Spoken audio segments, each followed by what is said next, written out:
நேற்று பிக் பாஸில் விஜய் சேது கேள்வி கேட்டிருந்தாரு, இவங்களாம் எப்படி 50 நாள் உள்ளே இருக்காங்க அப்படின்னு சொல்லிட்டு. அதுக்கு பதில் சொல்லியிருந்தாங்க கண்டஸ்டன்ஸ்.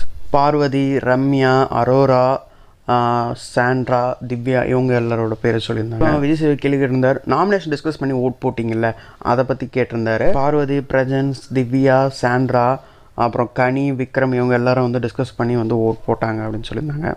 அப்புறம் ஒருத்தவங்களையும் வந்து சேவ் பண்ணாங்க நாமினேஷனில் இருக்கவங்கள. அப்புறம் பிரஜனையும் கெமியும் மட்டும் வச்சுருந்தாங்க. அவங்க 2 பேருக்கு ஒரு டாஸ்க் மாதிரி வச்சு வந்து காரில் வந்து வீட்டை விட்டு 2 பேர் வெளியில் போனாங்க. அப்புறம் பிரஜன் ரிட்டன் வீட்டுக்குள்ளே வந்தோடனே சாண்ட்ரா கிட்ட பேசும். சாண்ட்ரா மயங்கி வந்துட்டாங்க. அப்புறம் டாக்டர்கிட்ட அவங்கள அனுப்பி வச்சாங்க. கெமி வெளியில் வந்ததுக்கப்புறம் வந்து விஜய் சேது வந்து பேசினார், அவங்களோட பையனை வீடியோ பார்த்தாரு. அப்புறம் வந்து கெமி வந்து வீட்டுக்குள்ளே இருக்கவங்ககிட்டையும் பேசினாங்க. அப்புறம் வந்து கடைசி அவங்க கிளம்புனாங்க. இது வந்து சாண்ட்ரா கிட்ட பேசினார், நல்லா இருக்கீங்களா அப்படின்னு சொல்லி கேட்டார். நல்லா ஸ்ட்ராங்கான பிளேயர், நீங்கள் நல்லா விளையாடுங்கன்னு சொன்னார். அப்புறம் நாளைக்கு சர்ப்ரைஸ் இருக்குன்னு சொல்லிட்டு அவர் கிளம்புனார். இதோட பிக் பாஸ் முடிஞ்சிச்சு.